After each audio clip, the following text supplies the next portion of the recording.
Cansaço, fadiga, memória ruim. Sabia que você pode ter deficiência de vitamina B12? Pois é. E neste vídeo eu vou te ensinar tudo o que você precisa saber sobre ela para que isso não aconteça. Mas antes, se você aí não é inscrito, não é inscrita no canal, clique aqui embaixo, se inscreva e ative os sininhos da notificação. Porque desta maneira, assim que eu postar um conteúdo, o YouTube vai lá e te avisa de maneira exclusiva. E é muito rápido, você não gasta nem um minutinho. Só clicar aqui e se inscrever. Combinado? Bom, a meu ver, a vitamina B12 é a vitamina mais chatinha que nós temos. E eu vou te explicar o porquê. Começa que você decide, por evitar deficiência de vitamina B12, ingerir mais alimentos ricos deste composto. Como o caso, por exemplo, das carnes, das vísceras, e se está sobrando um pouco mais de dinheiro por aí, ostras e crustáceos. Quando esse alimento cai no seu intestino, ele vai sofrer uma separação. A B12 sai desse intestino com a presença do ácido clorídrico. Grave essa informação. O ácido clorídrico ele faz a separação da vitamina B12 para melhorar a sua absorção. Grave a informação que o ácido clorídrico é fundamental. O ácido clorídrico separa a B12 e ela se liga com uma proteína chamada aptocorrina. Esse complexo novo, B12 mais aptocorrina, começa a caminhar no seu intestino, chega numa porção chamada íleo no seu intestino. Lá, através de presença de enzimas do pâncreas, bicarbonato, ela se separa da aptocorrina e se liga ao fator intrínseco. Então ela se separa desse e liga com o fator intrínseco. Continua caminhando, chega no seu receptor, o receptor vai lá e come esse complexo de vitamina B mais fator intrínseco, entra para a célula intestinal. Depois que ela entra na sua célula intestinal, ela precisa de um transportador para pegar essa B12 e levar para o seu corpo, chamado transcobalamina. Percebe como é difícil, como é complicado e como é chatinho o passo a passo da absorção da vitamina B12? Isso não acontece nas outras vitaminas. Por isso que eu considero ela muito chatinha. E qualquer ponto desses que eu citei, que você tiver alguma pequena alteração, vai impactar na absorção e vai poder gerar uma carência. Se você tiver pouco ácido clorídrico, se o pâncreas não estiver bom, se o intestino estiver ressecado como cirurgias, ou se ele estiver prejudicado, você vai ter prejuízo de B12. E a B12, ela é fundamental para a nossa vida. Ela, por exemplo, participa da síntese do DNA, o RNA, do processo de replicação, ou seja, divisão de células. Seu corpo está em constante replicação de células e sem B12 isso fica prejudicado. Importante para o metabolismo de açúcar, metabolismo de gordura, metabolismo de proteínas, dos aminoácidos. Importantíssimo para gerar energia. Ainda, ela ajuda a produzir um mensageiro do seu cérebro importantíssimo para a memória chamado acetilcolina, o que explica que quando deficiente a B12 leva problemas de memória.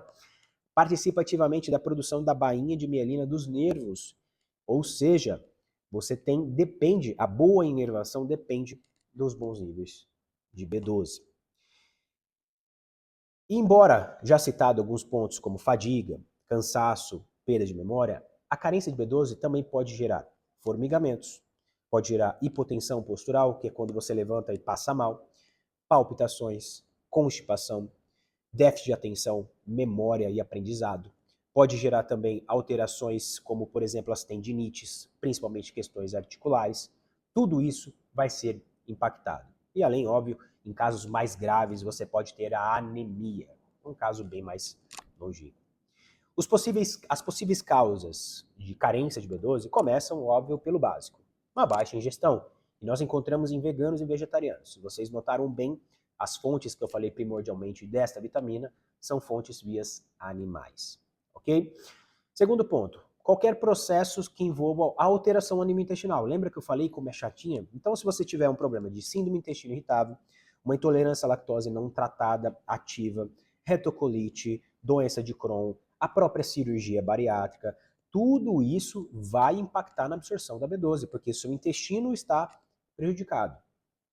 Idosos, por que idosos? Lembra que eu falei para vocês? A diminuição do ácido diminui a separação da B12 e prejudica a absorção. Idosos têm o que nós chamamos de acloridria ou hipocloridria. Além disso, conforme nós vamos envelhecendo, as nossas vilosidades intestinais elas vão retraindo, nós vamos perdendo capacidade de absorção.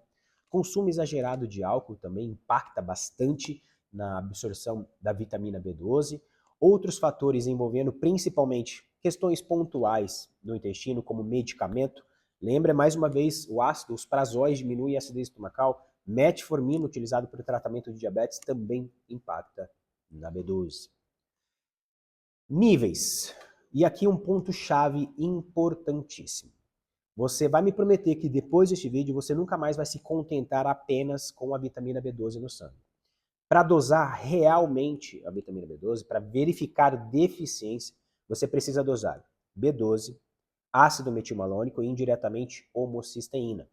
Uma das funções da vitamina B12 junto com a B9 é os processos de metilação. Se você tem uma homocisteína mais alta, quer dizer que você não está conseguindo renovar essa homocisteína, que é dependente de B12. Ácido metilmalônico, ele não pode se acumular.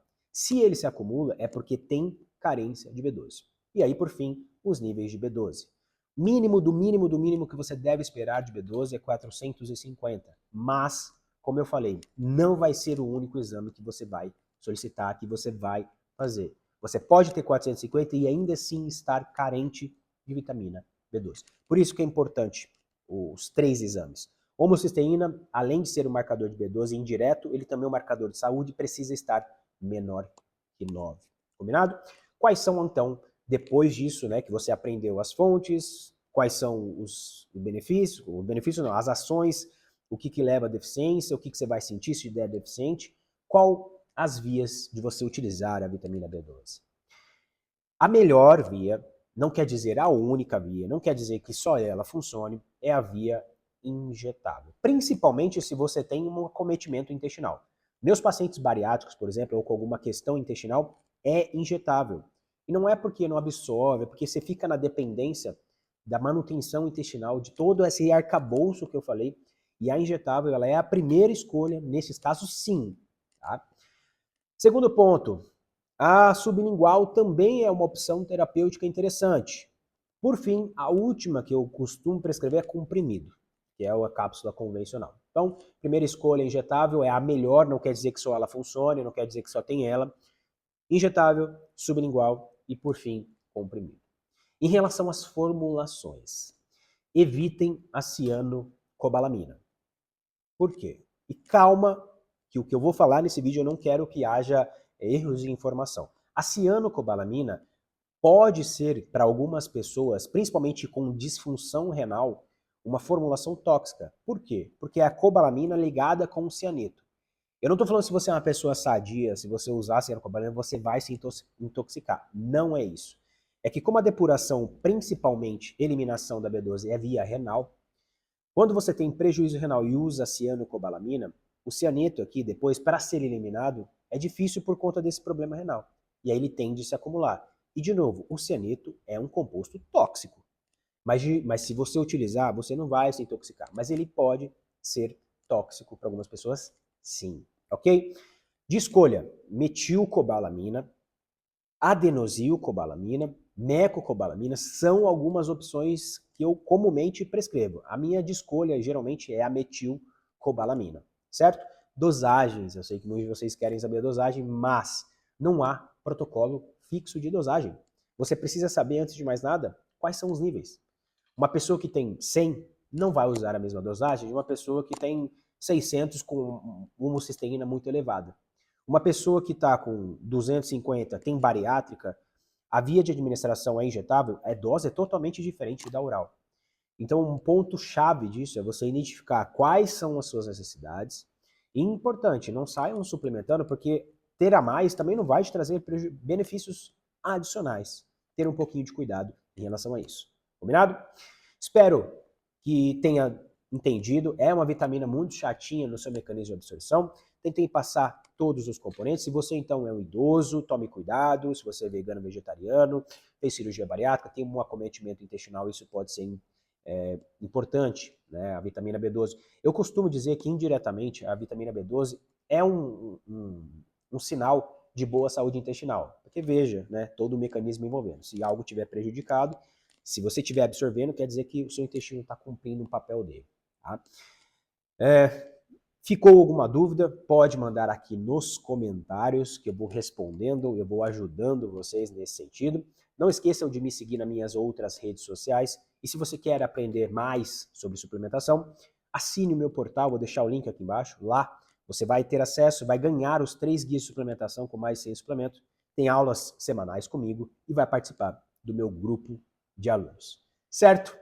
E, mais uma vez, se inscreva aqui no canal, deixe o seu like e ative os sininhos da notificação. Combinado?